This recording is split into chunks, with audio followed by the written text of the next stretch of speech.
ما در درس گذشته از کتاب شرح سنه از بربهاری قرار داشتیم. گفت که امام بربهاری که اعلم بدون الله تو را رحمت و مغفرت نماید، دین آمده است از جانب الله سبحانه و تعالی، از عقلهای مردم و فکر اندیشه آنها گذاشته نشده است و علم این دین نزد الله سبحانه و تعالی نزد رسولش است و چیزی را پیروی نمیکنیم با هوا و هوس خود، چون پیروی از هوا و هوس خود ما را از دین جدا می‌نماید و از اسلام خارج می‌نماید تا آخر. و فرمود که فإن بدرسه که هیچ حجت دیگر نداری، تو دین را الله به واسطه رسولش بیان کرد، سنت را برای مردم روشن کرد، رسول الله برای صحابگان اون را واضح روشن کرد و صحابگان کرام این همان جماعت هستند که برای ما لازم است از آنها پیروی نماییم و آنها آن سیاهی عظیم هستند که از آنها پیروی لازم است. هر کس اگر آنها را مخالفت نماید اصحاب رسول صلی الله علیه و آله را در چیزی از دین مدرسه که از دین بیرون می شود گفت. شیخ این را بیان کرده بودیم. امروز نقطه دیگری که از این کتاب مبارک ذکر یادآوری می شود می‌فرماید که بسم الله اعلم ان الناس لم يبتدعوا بدعة قط حتى تركوا من السنة مثلها. بدون اینکه مردم بدعتکاری نکردن، نوآوری نکردن، هیچ نوآوری نکردن حتی اینکه چیزی از سنت رو ترک کردن.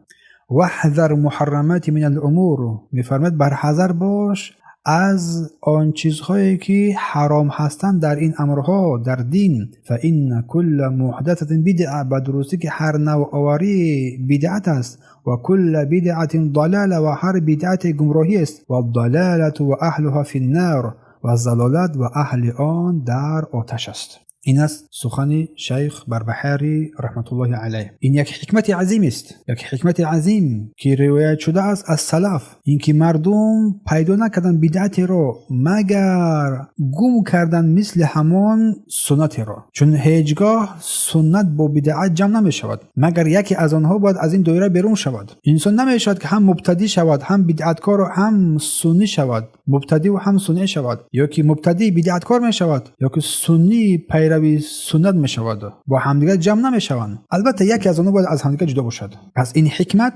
حکمت که از سلف ثابت شده است با تجربه است. میگه این رو نظر نما و دلیل آن رو هم بینگر که تو اصحاب صاحبان بدعت رو میبینی، صاحبان بدعت رو نمیبینی مگر اینکه دشمنی آنها رو با سنت میابی، احادیث صحیح را رد میکنن، سنت پیامبر رو بد میبینن، بلکه دشمن این سنت گشته‌اند، بلکه آنچه که میشنون آن را بد میبینن. این که بگوی که حدیثی فلانی یا که فلان حدیث از فلان کار من میکند، فلان حدیث فلان کار را من مینماید میگویی، یا که فلان کار را حرام کرده است، نمیخواهند این را، نمیخواهند این احادیث صحیح را که از رسول الله ثابت شده است که فکر اندیشه آنها را، عمل آنها را مخالفت مینماید، آن را بشنوند. این علامت بر آن است که سنت با بدعت جمع نمیشود. اما آن کس که سنی هست هنگامی که از رسول الله حدیثی را میشنود خرسند میشود، چون سنی از خیر با خیر اضافه میشود، علم بر بالای علم زیاده میگردد. صاحب سنت خرسند میشد با احادیث رسول الله صلی الله علیه و سلم، اما صاحب بدعت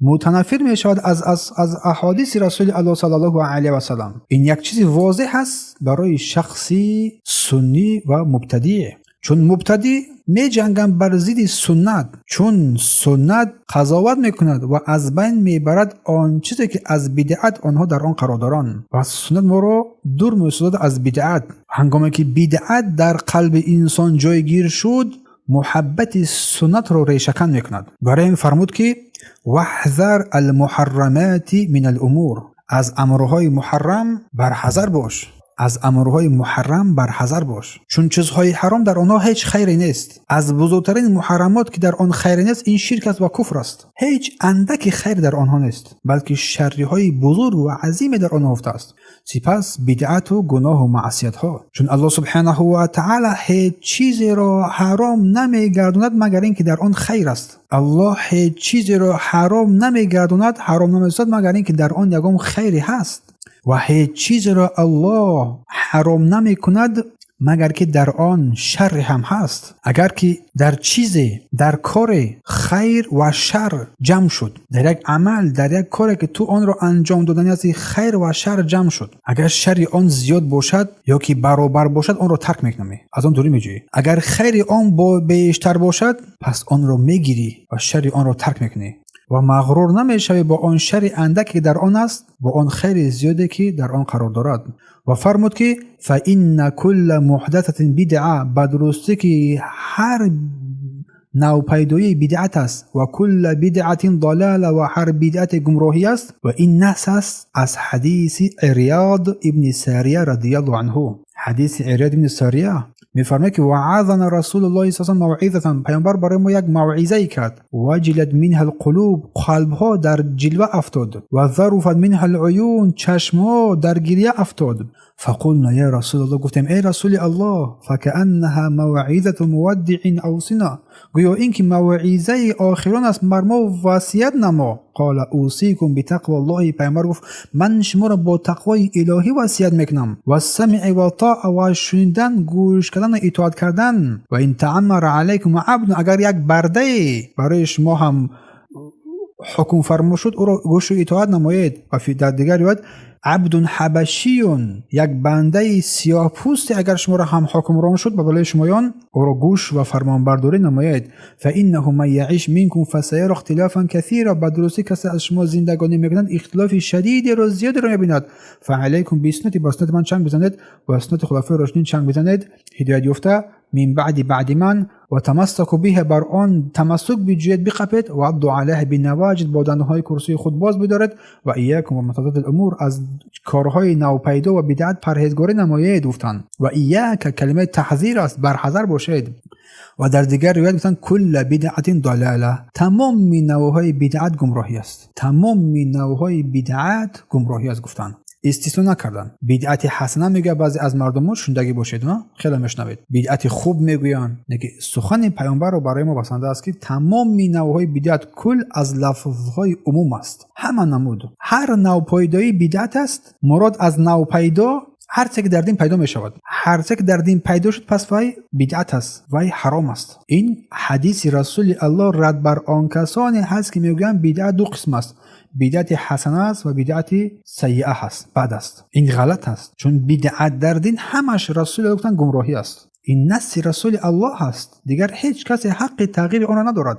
فإن كل محدثة بدعه، هر نوع آوری در دین بدعت است. و کل بدعت ضلاله، و هر بدعت در دین گمراهی است. اما در اینجا نقطه دیگری که علما ذکر کردند بدعت لغوی گفتند. بدعت لغوی این را بدعت حسنه، بدعت نیکو میگویند. این را مباح جایز میشمارند، مثل بنا کردن مدرسه ها، مکتب ها، یا که برای طالب علمان مثل جمع آوری کردن مصحف، نقطه گذاری کردن آن، این را بدعت حسنه لغوی حسنه گفتند. این تابع سنت است. این احیا و زنده گرداندن سنت است. بنای مکتب ها، برای طالب علمان، نقطه گذاری کردن قرآن، همه این کمک بر علم است. این خوب است. این تابع سنت است. در شریعت بر این اصل پیدا کردن ممکن است. اما امورهای عادی که اصلا در دین وجود ندارد، اساسی ندارد، آن را حسنه و خوب گفتن او را داخل کردن، این در از دین است. و همچنین امورهای دنیوی هم در دین داخل نمی شود.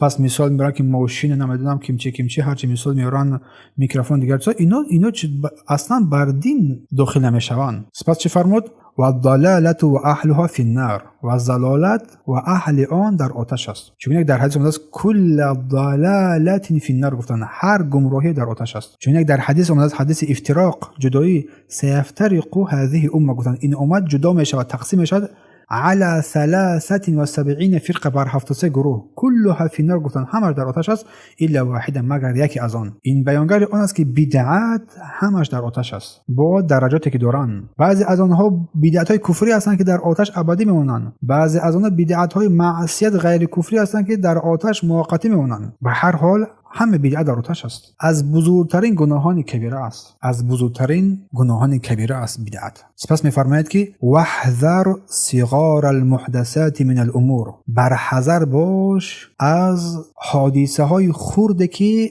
در این امر هست، نوپیدایی های خرد.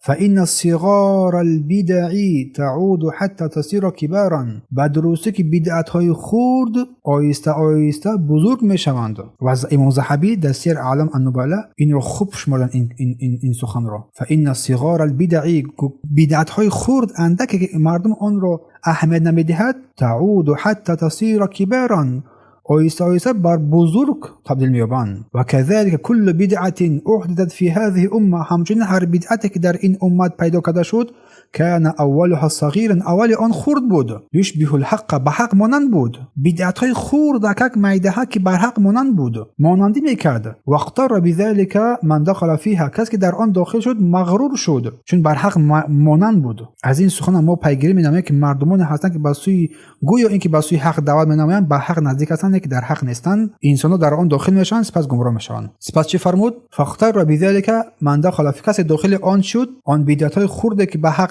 مانند بودن، شبهه‌ها داخل شد در آن. ثم لم یستطع الخروج منها، سپس از آن دیگر برآمدن نتونست، دیگر نتوانست دیگر از آن ببراید. فعظمت و صارت دینا، سپس آن بدعت‌های خرد که داخل شد دیگر برآمدن نتوانست، دیگر آن دین قرار گرفت، آن را دین قرار دادن. فخالف الصراط المستقیم، سپس صراط مستقیم راه مخالفت نمود.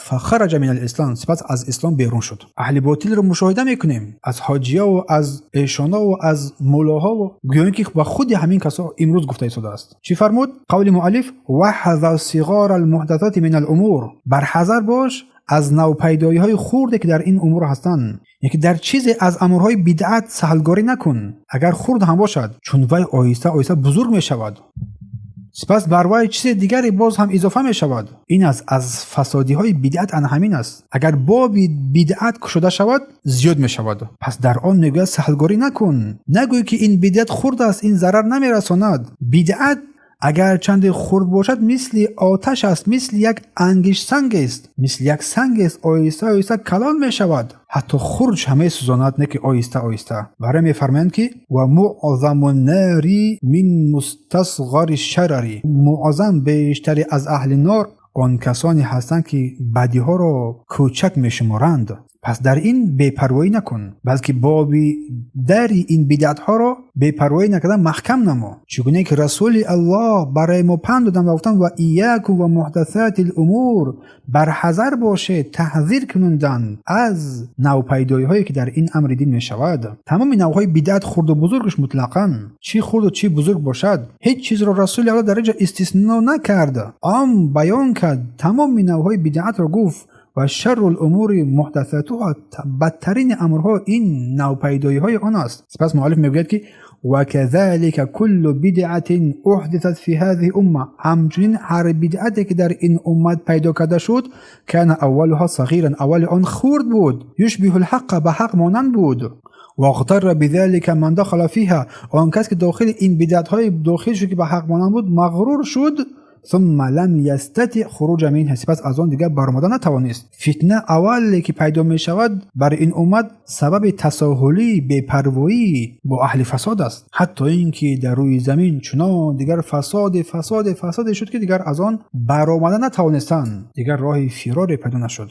حتی اینکه فتنه ها زیاد شد در اسلام بین مسلمان ها، چون که معلوم است همه این سببش اون است که ما اهل شر را نشناختیم، اهل شر را ترک نکردیم، سپس این امور بزرگ شد و از اون دیگر برآمدن نتوانستیم. برای همین لازم است که انسان جدی باشد، این راه در اینها را بستن جدی باشد و هیچ کس از امورهای بدعت در عصمت نمیماند مگر با علم منفعت بخش. اما اون کس که علم ندارد وی از راه حق منحرف می شود، روی می آورد با این بدعت ها، گمان میکند که وی خوب است چون از آن بدعت بیخبر است، سپس از بدعت دیگر نجات پیدا نمی کند مگر با آن چیزی که رسول الله با آن امر کرده است. و این نیاز بر تعلیم، بر تفقه در دین می باشد. برای همین سلف صالح که فقیه ترین امت بودند، برحذر ترین مردم در بدعت بودند، برحذر میکنند مردم رو، سختترین حذر کننده، به خاطر علمی که داشتند. وقتی که فتنه شعله‌ور شود دیگر تر خوش در آن هم میسوزد، بر کلان خرد هم میرسد، حتی بر علماها و غیر آنها، بر تمام مردم آن فتنه فرا میگیرد. هیچ کس از آن فتنه دیگر خلاصی نمییابد. اگر از آن خلاص بیابند که اهل آن از آن خلاص نمییابد، فرزندان آنها، اطرافیان آنها مثل یک آتش شعله‌ور در بین آنها قرار میگیرد، دیگر دشوار میشد آن را خاموش کردن. ولیکن در اول که وی پیدا میشود آن را از بین بردن، نیست کردن بسیار آسان است، اما بعد آن که وی بزرگ میشود دیگر آن را از بین بردن خیلی دشوار است. برای همین واجب است که انسان در این سهلگاری نکند. سلف صالح، صحابگان کرام و این قرنهای مفضله، قرنهایی که در آن فضیلت است بر آنها، هیچ بدعت نبود مگر آنکه آن را ریشه‌کن میکردند. برای همین آن قرن مفضله بود، بهترین قرن بود، بهترین عصر بود. برای همین رسول الله آن عصرها را ثنا گفت خیرکم قرنی، بهترین عصر شما عصر من است، ثم الذين يلونهم، سپس عصر صحابه و تابعین است، ثم الذين يلونهم. اگر آنها با این بدعت اگر که بی‌پروایی میکردن، بدعت آنها را محاصره میکرد از هر طرف، اما آنها با قوت ایمان و علم و دانش و پیروی از قرآن و سنت هر بدعتی را شکستند و پراکنده کنند. هنگامی که این قرنهای مفضله از بین رفت، بدعت سپس منتشر شد، اهل بدعت پهن شد، فتنه شعله‌ور شد بین مسلمان ها. ولیکن الله سبحانه و تعالی کفالت بخشید بر حفظ این دین محفوظ است ولله الحمد. ولیکن هلاک در اهل دین، کسانی که در دین هستند، آنها هلاک میشوند، اما دین حفظ میشود از جانب الله سبحانه و تعالی. الله میفرماید که و ان تتولوا یستبدل قوما غیرکم، اگر اینها روی بیارن، الله قوم رو غیر شما استبدال تبدیل میدهد. ثم لا یکونوا امثالکم، سپس آنها مثل شما نمیباشند. و میفرماید و سوف یأتی الله بقوم یحبهم و یحبونه، و زودی که الله سبحانه و تعالی قوم را می‌آورد که آنها الله را دوست می‌دارند، الله آنها را دوست می‌دارد و آنها الله را دوست می‌دارند. الله دینش را ضایع نمی‌کند، ولیکن ما هستیم که ضایع می‌شویم اگر با دین چنگ نزنیم، با سنت چنگ نزنیم و بر ضد این بدعت نجنگیم. صاحبان این بدعت، این نوپیداها، در اول این بدعت سهلگاری و آسانی کردند و آن را خوب شمردند، سپس در آن غوطه زدند و دیگر از آن برآمدن نتوانستند و فتنه را بین این امت شعله‌ور کردند و هلاک شدن و هلاکمان کردند. برای این شیخ میفرماید که فعظمت و صار دینا یدان بها، سپس این بدعت ها عظیم شدند، دین گشتند که مردم اون را همچون دین پذیرفتند. یعنی بدعت هنگامی که ترک شود، خود هم بدعت به دین تبدیل می شود.